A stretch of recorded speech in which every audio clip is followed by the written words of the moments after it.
Ուլտրաձայնային հետազոտությունը չի կարող հիմք հանդիսանալ ընտրելու համար բուժման մեթոդը և վերջնական ախտորոշում տալու հարցում չի կարող վերջնական հիմք լինել։ Ուլտրաձայնային հետազոտությունը հիմնականում ցույց է տալիս մոտավոր պատկերը ներքին օրգանների և հիմնականում ցույց է տալիս օրգանական փոփոխությունը, այլ ոչ թե հիվանդությունը, որովհետև հիվանդության, այսինքն օրգանական փոփոխություններին միշտ նախորդում է հիվանդություն։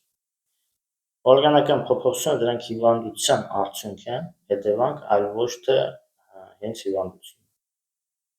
Օրինակ լյարդերի հիվանդության դեպքում, եթե դեռ լյարդը մեծացած չէ շատ, կամ ճարպակալում չկա, կամ ցիրոզ չկա, այսինքն նախնական ստադիայում է հիվանդության, ապա ուլտրաձայնային հետազոտությունը չի ցույց տալիս այդ հիվանդությունները։ Այսօր ցավոք սրտի, ու դա սկսել է համարյա 100 տարի առաջ, մի փոքր 1900-ականից, որ բժիշկը քիչ-քիչ դադարել է վստահել իրեն, իր զգայական համակարգին, զգայարաններին և սկսել է վստահել սարքերին։ Եվ այդտեղից նաև սկսել է սխալ ախտորոշում։ Դեպքեր կան, օրինակ վառ, որ լյարդն է օրգանիզմում հիվանդ, օրինակ աջ-ուսի ցավ, աջ-ոտքի ցավ, ցան մաշկի, դեմքի կարմրություն, կամ ցան կամ թևերի կարմրություն, ազոթափություն, թեփ, սնկերի դիսբալանս օրգանիզմում, այսինքն ոտքերում և այլն, ուտելուց հետո այրոցներ, այդ ամբողջը ցույց է տալիս, որ լյարդն է հիվանդ, փորը կարող է լինել կլոր, ինքը գեր չէ, բայց փորը կլոր է, կամ փորը կախված է, մաշկի գույնից է որոշ դեպքերում կարելի է, այսինքն սպիտակ կետեր կան, թե չէ, սպիտակ հետքեր կան, թե չէ, այսինքն շատ ախտանիշներ կան, որոնցով կարելի է հասկանալ այդ մարդու լյարդը հիվանդ է, թե չէ։ Տեսնելով այդքանը, մասնագետը այդքանը անտեսելով և պալպացիայով կարելի է շատ խնդիրներ ի հայտ բերել, այսինքն հասկանալով լյարդը ինքը էլաստիկ է, թե շատ փափուկ։ Նշեմ, որ ներքին օրգանները պետք է էլաստիկ լինեն, ոչ շատ պինդ, ոչ շատ փափուկ, այսինքն արյանն ու ներհոսքը պետք է լինի նորմալ։ Պալպացիայով, պերկուսիայով կարելի է իմանալ հիվանդը լյարդը թե չէ, ինչ ստադիայում է հիվանդությունը, այդ ամենը թողած ուղարկում են ուլտրաձայնային հետազոտության։ Ուլտրաձայնային հետազոտության արդյունքը գալիս է, օրինակ, եթե հիվանդության նախնական ստադիան չի ցույց տալու, գալիս է, որ նորմայի մեջ է չափերը, ամեն ինչ նորմալ է և այլն։ Ու կարող են ուղղակի իրենց ապահովության համար ավելացնել դիֆուզ փոփոխված։ Ասենք այդ որ ինչ է նշանակում դիֆուզ փոփոխված։ Դիֆուզ փոփոխված ճարպ կա, դիֆուզ փոփոխված ֆիբրոզ կա, այսինքն շատ փոփոխություններ կան, կոնկրետ ինչն է, նույնիսկ դա չի նշվում, չնայած որ դա կարելի է ձեռքերով իմանալ պալպացիայով, եթե բժիշկը հմուտ է և գիտակից է իր գործի մեջ,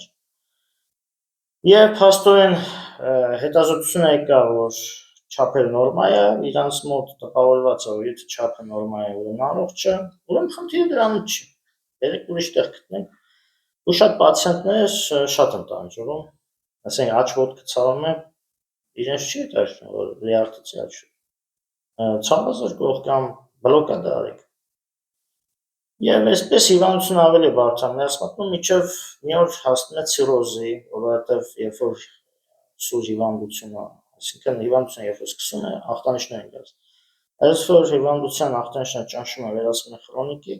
խրոնիկ հիվանդությունները մեծ մասամբ չեն ցավում, արդեն չեն արտահայտվում, իմաստում են ներս և գալիս է մի օր, որ արդեն շատ ուժեղ ցավը, նույնը օրինակ ցիրոզ։ Ցիրոզի նախնական ստադիայում ոչ շատերը չեն իմանում, որ ցիրոզը սկսվել է։ Գալիս է վերջնական ստադիայի ցիրոզը, նոր ուժեղ ցավերը սկսում են։ ու եւ ցիրոզները ես նշեմ, որ շատ ցիրոզներ հենց ժամանակակից դեղորայքի պատճառով են, այսինքն ինչ-որ սխալ բուժումներ, այսինքն երբ որ ինչ-որ մի բան ճնշում են, այդ ամբողջը սպանում է, որովհետեւ այդ դեղորայքները մեծ տոքսիկացիա են առաջացնում ներքին օրգաններում եւ լյարդում։ Լյարդը տոքսիկ նյութերը չի կարողանում դուրս հանել, բորբոքվում է, հետո սկսում են մահանալ լյարդի բջիջները եւ այդտեղ առաջանում կամ ֆիբրոզ բջիջներ կամ ճարպի բջիջներ, բայց ցիրոզի դեպքում ֆիբրոզներ են առաջանում, այսինքն շարակցական մյուսից։ Եվ շատ մարդիկ հենց երկարատև որևէ հիվանդություն սխալ բուժման հետևանքով են ունենում ցիրոզ լյարդի։ Եղել են դեպքեր, որ լյարդում պացիենտը դիմել է լուրջ լյարդի հիվանդությունով, այսինքն ցիրոզով, բայց նույն հետազոտությունները այսինքն ճանաչված հիվանդանոցում ես չեմ նշի, թե որ հիվանդանոցում թվում է, թե գերհագեցած, ասենք ամեն ինչ ունեն, հետազոտությունը կարող են ճշգրիտ անել լյարդի, բայց ցիրոզը չեմ տեսած նախնական ստադիում, որովհետև դա միայն կարող է տեսնել հմուտ բժիշկը իր զգայարանների միջոցով, դա անհնար է ապարատի միջոցով տեսնել։ Եվ նշեմ, նույնը վերաբերում է թոքաբորբերին, նույնիսկ ռենտգենի ժամանակ, որ անում են, թոքաբորբը կամ բրոնխիտը հմուտ բժիշկը կարող է իր ձեռքերով ու ականջներով առանց որևէ սարքի հասկանալ, որտեղ է բորբոքումը, աջ թոքում, ձախ թոքում, թե բրոնխներում,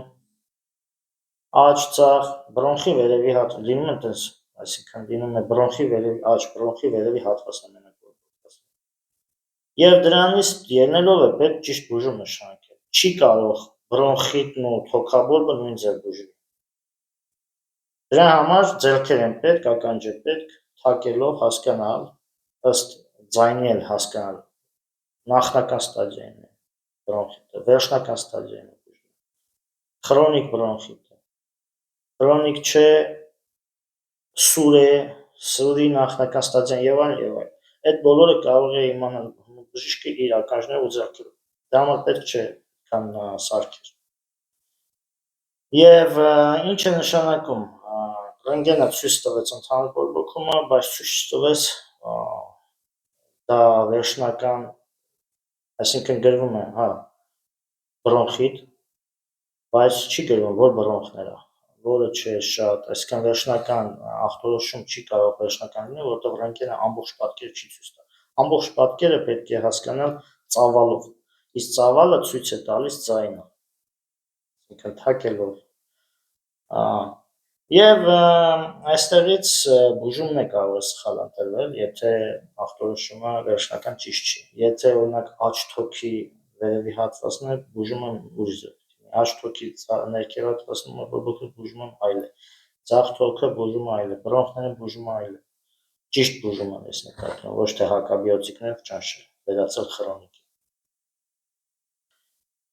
Հիմնականում պացիենտներին սա ինֆորմացիոն առումով շատ կօգնի շատ պացիենտների, որպեսզի նույնիսկ հետազոտություններ անելուց հետո փորձեն չհիմնվել դրանց վրա վերջնական, այլ փորձեն գտնել հիվանդության պատճառը։ Առողջ եղեք։